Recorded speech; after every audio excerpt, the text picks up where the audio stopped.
మా ఇంటి పక్కకో బుడ్డోడు ఉంటాడు.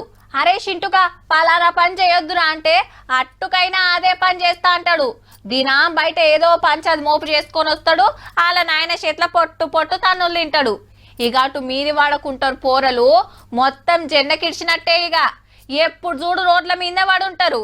మరి వాళ్ళ ఇండ్లల్లో అమ్మా నాయనలు ఏమనరో అన్న ఇల్లు పట్టించుకోరో తెలియదు గాని దినం ఇంత చేతికి అందకుండా అవుతాండ్రు పోరలు.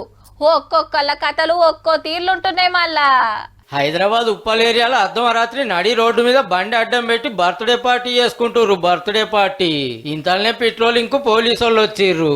మీరంతా రోడ్ల మీద ఏంటి కథలు? ఎవరు ట్రాన్స్పోర్టేషన్ వెళ్ళడానికి వీల్లేదా? రోడ్డు ఎట్లా బ్లాక్ చేస్తారు మీరు అర్ధరాత్రి పూట ఈ నిర్మానుష్య ప్రదేశంలో ఇవన్నీ చేయడం చట్టరీత్యా నేరం. వీళ్ళందరి మీద కేసులు బుక్ చేయండి. నెత్తిల కిరీటం, మెడల గజమాల, గమ్మతున్నదిరా నీ అవతారం. స్టేషన్ కు పట్టకపోతే తెలుస్తుందని పోలీస్ సార్ అంటే ఒక బతిమిలాడు కాదు, ప్లీజ్ సార్ తప్పైంది పని చేసుకొని బతికేటోళ్ళం సార్ అని.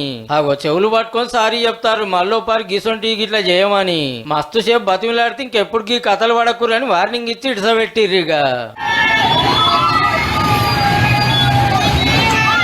ఆంధ్ర గుంటూరులో పోలీస్ స్టేషన్ కు దగ్గరలోనే రోడ్డు మీద అచ్చిపోయే బస్సులు, ఆటోలు ఆపుకుంటా మరీ బర్త్డే సంబరాలు చేస్తుర్రు పోరలు.